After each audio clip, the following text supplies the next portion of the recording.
The White House Correspondents' Dinner is this weekend, and Biden is showing up. And Hollywood is also coming. John Legend and Chrissy Teigen, Rosario Dawson, Jerry O'Connell, John Leguizamo, and Lisa Vanderpump are all going to be at the White House Correspondents' Dinner. And Arnold Schwarzenegger is kicking off the event by recording a video.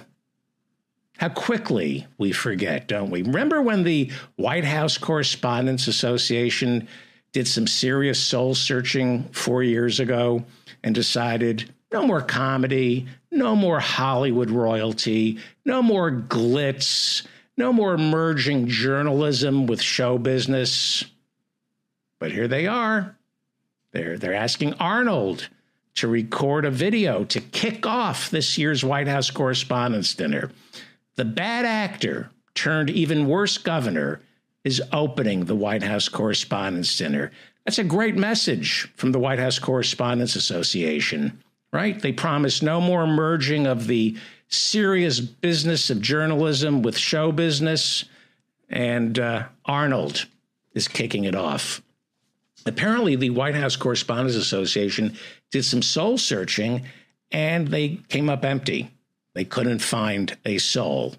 It's going to be flashier and show busier than ever before. And of course, they'll talk about the First Amendment. They'll mention the Wall Street Journal reporter being held in Russia. But nobody would dare ask Joe Biden to halt the extradition of Julian Assange. That's the real First Amendment issue that the White House Correspondents Association should be concerned about. They'll just laugh it up, get drunk, go to after parties, and then after parties of after parties. And, we'll hear nothing about Joe Biden's Department of Homeland Security allowing CoreCivic, the for-profit prison company, to put undocumented immigrants in solitary confinement for weeks on end, serving them food you'd eat in a concentration camp. See, if you bring up CoreCivic, putting asylum seekers in solitary confinement for weeks on end and feeding them food you'd eat in a concentration camp, that would go against the entire spirit of the night. Yep, the American people can't stand any of these people in Washington, D.C. They can't stand any of them. But like the Central American refugees in our for-profit prisons, this is all you get. Biden's running again. We don't want him to. Trump is running again. We don't want him to. But all we get is a can of spaghetti. Or if we don't like the can of spaghetti, you can have last night's chipped beef. That's it. If you're hungry, you'll eat it because it doesn't matter what you want. It just doesn't matter. Do you know we're putting refugees in solitary confinement in for-profit prisons? The Intercept wrote about that this week. What is more important than that story? The beacon of democracy, the Statue of Liberty. We're putting refugees in solitary confinement in for-profit prisons, CoreCivic. The Intercept talked about it. But let's all throw a big party for the White House Correspondents Association. You're listening to The David Feldman Show, you happy, self-actualized hump.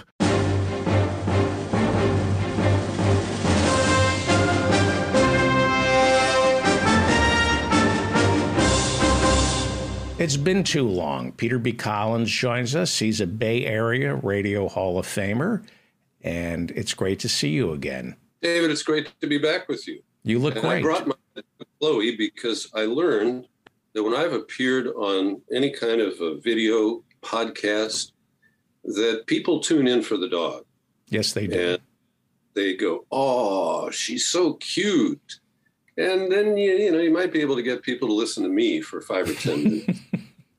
What kind of dog is that? Chloe is called a Coton de Tulear. No, you don't need to curse in French. What kind of dog is she? Coton is the French word for cotton. And Tulear is a town in Madagascar. Wow. And the Khotan de Tulear is an offshoot of the Bijan family via Madagascar. But Chloe actually came from Grand Rapids, Michigan. Ah, she's beautiful. I was reading somewhere that like 300 years ago, people didn't breed dogs, that dogs were just dogs. They didn't. Is that true? I think so. This is a new phenomenon of categorizing them. And anyway, let's talk. It's been a while. It's great to see you. Let's talk about Joe Biden, and then we'll get to Tucker Carlson and Fox News. Joe Biden on Tuesday or Wednesday said he's running for re-election. His only opposition is Robert Kennedy Jr., an anti-vaxxer, and Marianne Williamson, who's right on all the issues. There's just one little problem. She can't get elected. Anybody else challenging him? Bernie says he's not going to run. So we're best case scenario, he gets reelected. That's the best case. That's all we're being offered right now, right? Well, I think it's a high risk scenario. And the issues are that polling shows that 65% of Americans don't want Joe Biden to run for a second term. And only 60% don't want Trump to run for another term. Right. And when you break it down and you look at the strength that Trump enjoys in his right-wing base, how that extrapolates into the Republican Party, where he has a stranglehold. The old line from LBJ is, when you have a man by the balls, his heart and mind will surely follow. Mm-hmm. And Trump has the Republicans by the balls, and they are unwilling to shake him off. You know, there are a few outliers like Chris Sununu, like Asa Hutchinson, and Nikki Haley is trying to figure out how she can be a lot like Trump, but not, really hug him too tightly. And none of these people has the traction to really get anywhere. And so the problem that Biden is confronting is that also, because of his age, people immediately look at Kamala Harris and say, well, can we accept that if Biden is incapacitated or dies during his second term, or even before the end of his first term, can we live with Kamala Harris? And most people, including most Democrats, don't feel so good about Kamala Harris. And so her negatives are actually just an inch or two higher than Joe Biden, who is still in the low 40s. And the Democrats have done a decent job of messaging the perceived or the alleged successes of Joe Biden during his first 2 years. Of course, they inflate the impact of the Anti-Inflation Act. They inflate the impact of the infrastructure bill, both of which would have been much more significant if Joe Manchin and Kyrsten Sinema, who's no longer a Democrat, didn't get in the way. So he's got a pretty thin record to run on. He's got a lot of negatives in foreign policy. Afghanistan, the withdrawal is back in the picture as we look at the problems in Sudan and the inability of the U.S. to evacuate Americans who are there when other countries, including Ukraine, have managed to do so. He is saddled with a bad foreign policy team that has made things worse by ignoring the extremism in Israel, by being outflanked by China with the deal that they have made, bringing Iran and the Saudis together. And so, when you look at all facets of this rough diamond, Joe Biden has a lot of problems to overcome. Now, you mentioned RFK Jr. And it's not inaccurate to label him as anti-vax. He was a critic of vaccines before COVID came into our lives. And it is, I think, unfortunate that that is his best known position. But it's interesting that just by announcing that he's willing to run in the primaries against Joe Biden, and because he has a magical name that is, tinged with Camelot mythology, he's already polling at 19%. And this was That's interesting. This was reported on CNN last night. Like, oh, what the fuck's wrong? Holy cow, we got to do something about it. We got to destroy him. We can't have this.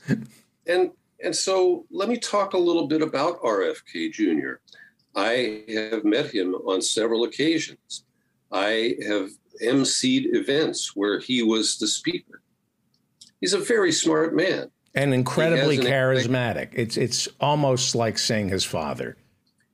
Yes and no. Right. Because he's a Kennedy, he does have a lot of assigned charisma.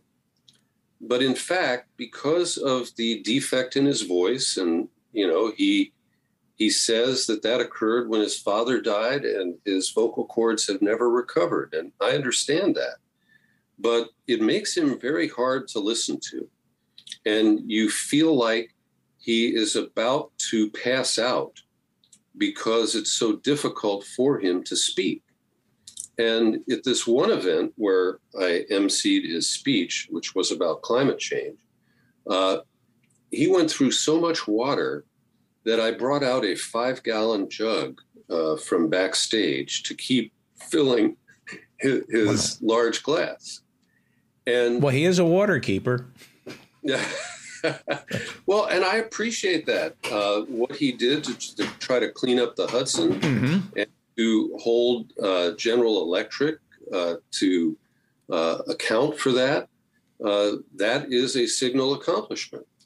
His credentials on climate change are not where I would like them to be. He has made some compromises, and there's a movie that was made by a friend of Michael Moore's that upset a lot of people, but it showed that even Bill McKibben is not pure when it comes to compromising and what some people see as selling out over climate. But one of the things that I've noticed is that Bobby Kennedy Jr. has a zero sense of humor. He is so intense, and, he could conduct a pretty good debate with Joe Biden. I don't think that he has a strong political base beyond his name recognition and his environmental record. The part about anti-vax is going to be a real problem for him. And I say this as somebody who respects his right to disagree, his right to speak out, his right to advocate. And when you dive into the world of vaccines, they're supposed to produce immunity among humans. But the one intractable immunity that vaccine makers enjoy is that they are immune from lawsuits. There was an act of Congress that gave them immunity in exchange for taking on the liability of vaccines. There is a secret vaccine court. It's even more secret than the FISA court.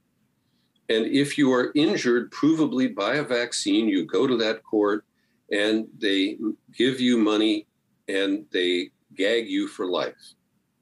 That is a problem.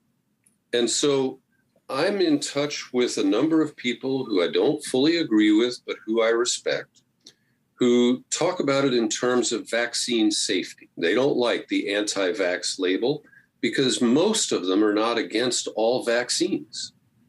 And when the mRNA, technically it's not a vaccine, it is a treatment that prevents the COVID virus from attaching those tentacles in the human body.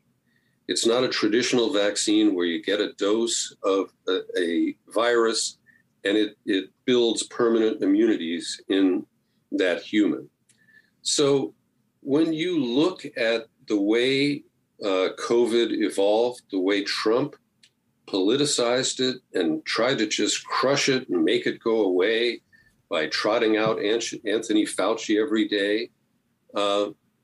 And we know that Fauci did cover up the gain of function research that was underway about COVID-19, and that some of his buddies helped do that. We were not allowed to talk about that. It was like under penalty of death to debate the issues of the coronavirus epidemic and its origin for several years.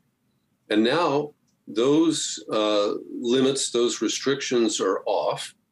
And we do have, a fairly robust discussion. There have been different government agencies that have weighed in on their theories of the origin. I don't pretend to know at this stage exactly where COVID came from or escaped from or how it became a pandemic. But I do fight for RFK Jr.'s right to disagree and to express his dissent, even in the midst of the pandemic.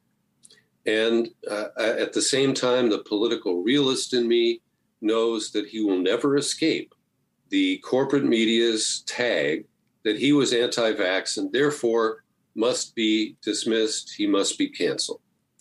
So when I look at this, I don't feel that RFK Jr. can get much further than the 19 or 20% bounce that he has received up to this point. And at the same time, I welcome any meaningful challenge to Joe Biden, because if he dies, if he loses to Trump, we're going to learn the hard way what a bad bet this was.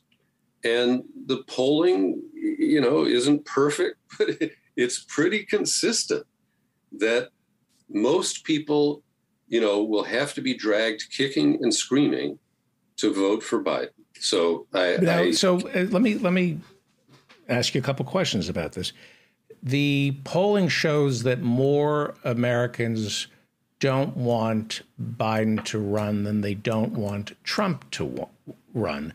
But in the general election, there are no polls showing Trump beating Biden, right? That all the polls show money on the table, Biden beats Trump. Well, those are the polls I read, at least. Okay. Since I retired, some people have not taken me off their email lists. And one of them is the national polling organization called Ipsos. And just today, they sent me their latest results. And directly to your question, in a general election matchup, it's a 2-point margin. 38 for Biden, 36 for Trump. And they are, leaving open the possibility that a third-party candidate might surface, and it could change the calculation here and the split. But at this point, because of the negatives that Biden carries, because Jim Jordan has not pulled the trigger on his Hunter Biden investigation, I think that just like the best indictments of Trump are going to, for whatever reason, fall much closer to the election cycle than they should have. And I'm talking to you, Fani Willis in Atlanta, why you're waiting until July or August to convene that second grand jury and issue the indictments for Trump and the others who clearly committed crimes trying to belatedly rig the election results in Georgia. I don't understand. But I believe that the Republicans are laying in wait and that they will spring whatever they have to spring about Hunter Biden, about Joe's brother Jim, and the grift that they have been practicing for decades.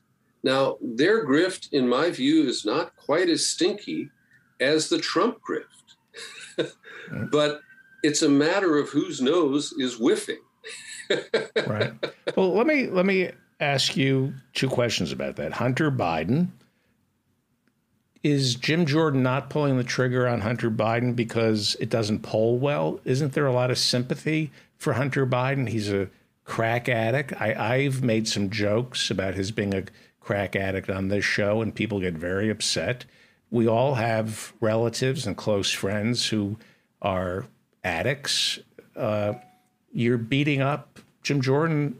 As I understand it, the polling is not good on beating up on Hunter Biden. He's not an elected official. There's a lot of sympathy. Is that one of the reasons, you think? Or you think they're waiting closer to the general election? I think they are. I think it's a matter of timing. And there's enough to smear him with. Right. And I understand your point about the crack addict, but that doesn't explain the attempt to cut a deal with Chinese investors where Hunter and his buddies did collect $5 million. It pales in comparison to the $2 billion that Jared has picked up from MBS, who overruled all of his financial advisors who run the sovereign wealth fund in Saudi Arabia to pump $2 billion into investments with Jared that we know nothing about. But we have to look at the way propaganda operates. And, you know, there are fact sets that are embarrassing to the Bidens and to the Trumps. But look at how Trump has played the New York indictment. And I believe he inflates the numbers of the money that he's collected from his dupes, but he has enjoyed a bounce in the polls. He's able to punch down on Ron DeSantis and has, pretty well neutralized his threat at this stage. And nobody else is even coming close.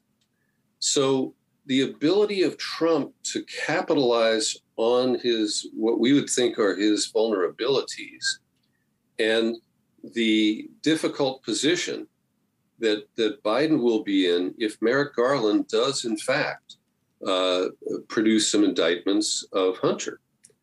I believe it will hurt Biden more than it will hurt the Trumps. And so, we're not just dealing in some sort of a rational universe here where we can say, Burisma was almost 10 years ago, and, Hunter wasn't an elected official, but he called the State Department to try to help his Burisma sponsor when shit hit the fan there. Who called, Hunter or Joe? Hunter right, did. But he was also a crack addict. I mean, we all do a lot of crazy things when we're on crack. That's going to be the justification, that you can't hold somebody accountable for their actions when they're under the influence. That's what he's going to what he's going to claim. I just want to say we have 7 minutes left, so I want to get to Fox News. With Fani Willis in Fulton County, the district attorney, you cannot prosecute a former president in this country, no matter how guilty he is. To pull the trigger on an indictment is monumental and consequential. I would assume there are some voices in her ear telling her, what are you doing here? You can't do this. Not just from Republicans, but from Democrats who say, what's to stop local DAs from prosecuting Biden? You're opening up a can here that will not be good for Democrats. We're just as corrupt. Do you think that's the problem? Well, I think it's unfortunate that the Alvin Bragg, indictment came first, because it does give people an opportunity to just bat it away and say, I'm sorry, that's old news and hush money and who cares. But, Trump now calls his phone call to Raffensperger in Georgia a perfect phone call. And he committed a crime. And out in the open. We all heard it. It's out in the open. There's no, a 5-year-old knows that's a crime. It was a pathetic crime because it occurred on January 3rd of 2021, when it was absolutely too late for his buddies in Georgia to do anything. They had already tried to rig the election before the election, and they failed. And so I really think she has no choice but to bring the charges. I just can't believe that she waited so long, because she's had the evidence for, in my view, a year. And I just think that it's going to then become a political story, and Trump will be able to use it to play the victim once again. So, David, if I may. I just want to say one follow-up, and then we have to wrap up. I remember living in Los Angeles when Rodney King was brutally beaten by the LA police force. And they played that video every night. And I remember getting a phone call that they were acquitted. If the Rodney King video doesn't put those cops in prison, who's to say that perfect phone call that we've all heard won't lock up Donald Trump? It's not that simple to get a conviction in this country. Go ahead. Well, please. I wanted to set up this brief clip and explain my point here. We all know that Fox has been caught lying, and that Fox has been exposed with a $780 million settlement as not a news organization. And I watched critically as CNN and MSNBC reported this, and never took a moment to acknowledge that they have gotten things wrong and that they've never apologized for them. And, I heard people like Rachel Maddow and like Jake Tapper say, what, no apology? There's no apology in this settlement? Dominion didn't get Fox to admit what they did? And we have a problem here where CNN and MSNBC, in the depths of Russiagate, and this was 2016 through 2018, as they waited for St. Bob Mueller to deliver the hammer drop that never happened. And one of the things that has come out of the Twitter files, there are people who dismiss it because they don't like Matt Taibbi. There are people who dismiss the Twitter files because they don't like Elon Musk, and they think that he has ginned this up for some reason. But the Twitter files show things like the cover-up of Hunter Biden's laptop, the story that broke in October of 2020. And yes, it was intended as a Rudy Giuliani dirty trick. But the fact is, when 50 former intelligence officials signed on to a letter claiming that it was Russian disinformation, that was a lie. And that was repeated by CNN and MSNBC, and they have never repudiated it. Let me just respond. It's your show. Go ahead. Let me because we have to. I haven't seen you. This is.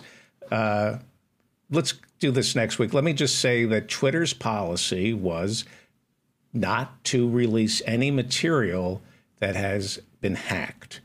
Hunter Biden's laptop was hacked. No, it wasn't. It was hacked. It was opened up. It was presented to the New York Post as broken into by the owner of the repair shop and then handed to Rudy Giuliani. And the policy under the previous owners of Twitter was, we do not traffic in hacked. That was the official policy. We do not traffic in hacked information. It's bullshit. But there was information They still do that. There was information about Elon Musk that was hacked, so it was banned from Twitter. They don't spread hacked material. That is the official policy of Twitter. Well, I'm sorry. That's not credible. So here's what I would like to just in wrapping up and trying Obviously, you and I need to talk more often. This video came from Matt Orafalea, I think is his name. He worked with Matt Taibbi, Barry Weiss, who I don't agree with very much, but I consider her a credible reporter, and Li Feng, whose name is Li Feng. He pronounces it Feng. He's wrong. Li Feng is a straight-up investigator. Yes, he is. He's been on this show. He's fantastic. And I have deep respect for him. So one of the things that they discovered is that the Hamilton 68 dashboard, which was presented as this independent way of identifying the activity of Russian bots in American media, in particular at Twitter, was mostly a fabrication. And what Matt Orafalea did was create this mashup of these clips of MSNBC anchors presenting the Hamilton 68 dashboard's data as fact. And what Taibbi and his colleagues showed in their research in the Twitter files is that this was completely made up, and Twitter knew it. So let me play this, and then and let's continue this next week. You got my juices going. McCarthy publicly charges that the United States is infested with foreign forces at work in our politics. And he says that he has a list of 600 Twitter accounts that appear to be linked to the Russian government. That's a lie. These Kremlin-linked accounts, these Kremlin-linked accounts, these Kremlin-linked accounts, Russian-linked accounts, Kremlin-linked accounts, a foreign influence, Kremlin-oriented Twitter accounts, Kremlin-linked Twitter accounts, Russian-linked Twitter accounts, impersonating Americans. They are every day playing on social media. There's a website called Hamilton 68 that measures it. This Russian influence tracker on Twitter. The Russian dashboard is a real-time dashboard of Russian influence. The Russian networks that we monitor. Accounts allegedly linked to bots and trolls that are linked to Russia. Russia linked accounts and bots according to a Russian tracker. To track what Russian bots are doing. Kremlin-linked accounts, Kremlin efforts, Kremlin attacks. The dashboard, Hamilton 68, determined that Russia was in the Alabama election. We know that the Russians were focused on this. These forensic sites show what the Russians are doing to us. Interference from Russians. These Russian intrusions. Russian-influenced Twitter accounts. Connected with Russia were interfering. The impact of McCarthyism is felt across the United States. The Russian bot posed a grave threat to democracy. Now, this data comes from Hamilton 68. That's a web dashboard, and it tracks around 600 Russia-linked accounts, and it doesn't provide the names of those accounts. I will not give those names. Because if it did, the Russians could simply change them. You're kidding me? Russian bots, obviously connected with Russian intel agencies, getting involved in a school shooting. What the hell is he talking about? The horrendous shooting at the high school in Florida. Russia played a role. Bots that spread false information on Twitter when it comes to the shooting in Parkland, Florida. Russian social media bots seized on the Florida shooting. Russian trolls tweeting about Parkland. Russian bots. Okay. All right. Let's continue this. Let's continue this. You don't believe, and I know you don't believe that Russia you don't believe Russia's doing to America what we're doing to Russia? Oh, I think Russia does attempt that. Right. But in this case, the Hamilton 68 group is part of the Atlantic Council. It is funded by the military-industrial complex, which is funded by the Carlyle Group. David Rubenstein owns the Carlyle Group and the Atlantic Council, and they're weapons manufacturers. And this is a source of disinformation that was treated as fact. And my biggest point is that MSNBC and CNN have never explained to their viewers that they were giving us information that was based on speculation and not on data, and it was presented as fact. And when people want to be critical, and they should be, of Fox News, they have to apply the same standards to the other outlets in America, including the Times and the Post. David, thank you. Thank you. It was great to you got my. I hope to join you next Friday. Yeah. PeterBCollins.com. Thank you so much. Thank you. That was great.